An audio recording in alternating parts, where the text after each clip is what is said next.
Revision Fitness. Let's change the way we look at it.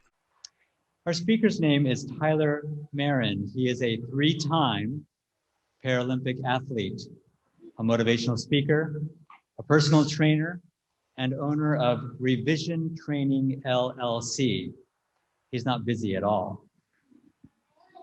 He was born in Michigan with an eye condition known as retinitis pigmentosa.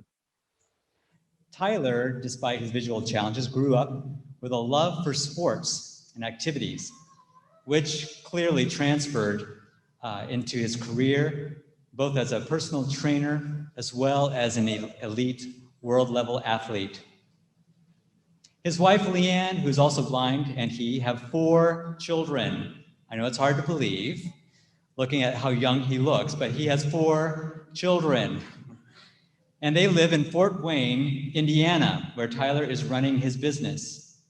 He's also training for the Tokyo Paralympics and is working hard to be the best husband and father that he can be. So please make welcome our speaker tonight.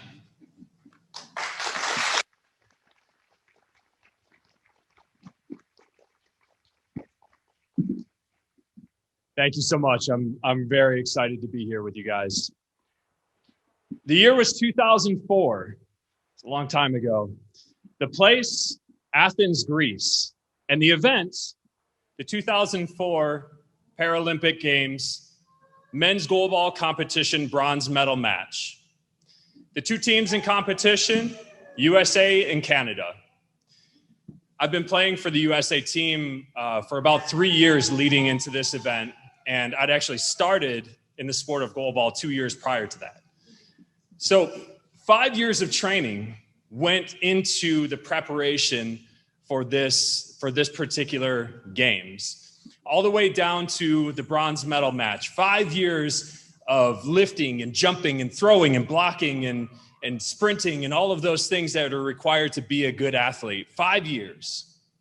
And leading into the bronze medal match, we had a series of unfortunate happenings that took down 2 of our athletes. So 4 out of our 6 were able to compete in the bronze medal match. One of them had a back injury, strained a muscle, and the other athlete, the first and last time I've ever actually injured somebody with my sweat. But I'm not going to tell you guys about that right now. We're not talking about that.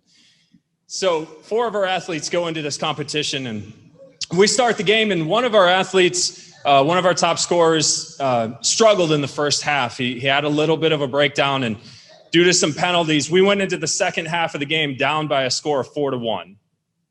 3 of us left, and we need to fight back. Otherwise, we go home empty-handed. I'd scored our only goal in the first half, and starting the second half, our bodies are beat up, we're tired, but we're going to fight back as hard as we can.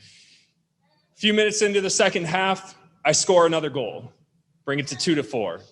A few minutes after that, one of my teammates scores his first goal of the game to bring it to 3-4. And a few minutes after that, I scored the tying goal to bring it back to 4-4. Bronze medal match. We're fighting back. The crowd is going crazy. And as I stepped up to the center position and I crouched down, ready to dive in front of another ball to make another block, my heart's pumping, my chest is burning, my right knee is throbbing from some tendonitis I developed from overtraining leading to this. One of the Canadian players steps up and he takes his shot, and the ball comes ripping down the court towards me, and I throw my body in front of it, and I take the ball impact right into my belly. And as soon as it hits me, I hear one shrill whistle. Something happened. Penalty on Canada. With 17 seconds left in the game, score tied, the ball in my hands, I have an opportunity to score a one-on-one penalty shot to win the game. I stood up and I walked over to my teammate standing at the side of the net, and I looked at him and I said, "What do you think I should do?" And he said to me, "Just do whatever you feel is right." And I said, "Well, that didn't help very much, but I appreciate it anyway." And I want to pause that image for a second. And I want to ask you guys, what was it that I was really asking my teammate about? What was I asking when I said, what do I need to do? What do you think is happening here? And when I reflect back on this, what I was really asking him is, despite all of the training and despite all the preparation that I went through, what I was really asking him was, do I have what it takes? The ball's in my hands. This is my opportunity. I've been called to this moment. Do I have what it takes? And I'm guessing that for a couple of you graduating seniors this year, you may have some of those same feelings that I was wrestling with, right? You are wondering, all the years of preparation that you've put into this moment, with the clock winding down and now the ball is in your hands, do you have what it takes? And you're wondering, is this fear some kind of sign? Is this something that I should be feeling? Is this right? You know, Nelson Mandela, one of the world's most famous advocates, first black president democratically elected in South Africa, was quoted in saying, "I've learned that courage is not the absence of fear, but the triumph over it. A brave man is not one who does not feel fear, but one who is victorious over his fear." You know, maybe you're here tonight as a graduating senior and you are voted most likely to succeed. Right? I graduated in a class of 250 kids. I was the only kid in my entire district who was visually impaired, and I was voted most likely to succeed. That's a lot of pressure. That's a lot of pressure. You know, maybe you're slated to be the next president of the United States, or you're the first class millionaire, right? If that's you, I want to talk to you after this presentation. I'm going to follow you on Instagram. But it's a lot of pressure. And you're sitting here thinking, do I have what it takes? And I want to share something with you that I think will hopefully alleviate that a little bit. Because if a great man like Nelson Mandela can have that same fear, I think we can step back and normalize that a little bit. And we can say to ourselves, okay, I have this. I have a little bit of anxiety. I'm stepping out into a big world. Again, the ball is in my hands. Do I have what it takes? If you feel some of that anxiety, know one thing. That means that your feet are on the path of opportunity. A person who doesn't feel that, maybe they're not stretching themselves enough. And if you're feeling that today, then take heart. Because I know that you are on the path of opportunity, that you are stretching yourself and you are putting yourself out there. You are putting yourself out there for failure potentially, but only with the opportunity of failure is there the opportunity of success.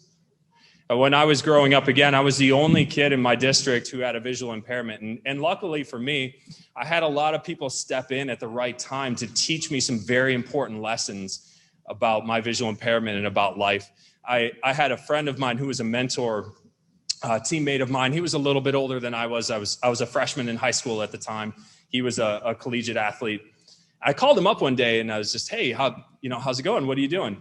He said, oh, I'm on campus. I'm going to a concert. I was like, okay, that's really cool. Where's the concert? He said, I don't know.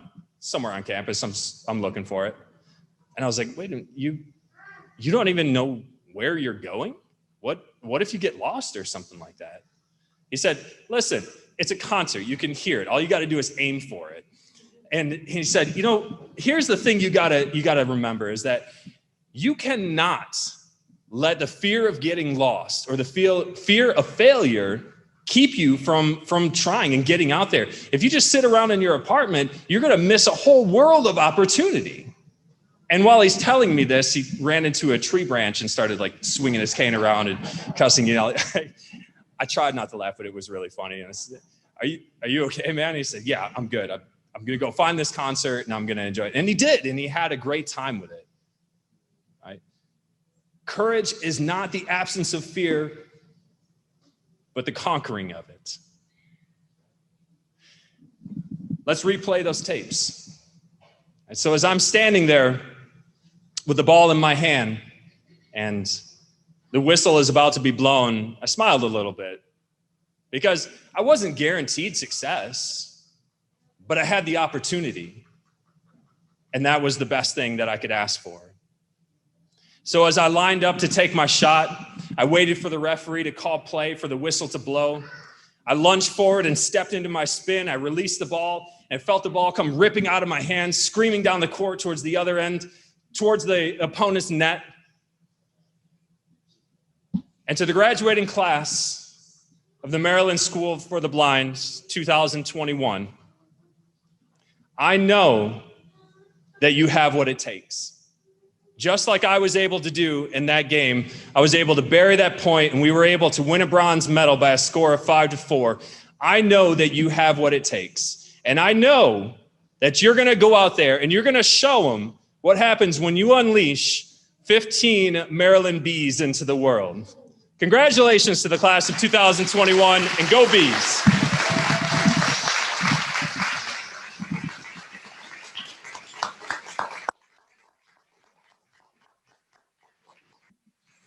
Thank you so much for your inspiring words, Tyler. I really appreciate it. I'm in awe of you. What I didn't mention earlier was that Tyler has a couple of kids who are adult. He's like, I don't know how you sleep at night. You got so much going on. We have a little parting gift to give to Tyler. Please give it up and thank him for coming all this way to speak to our graduating class.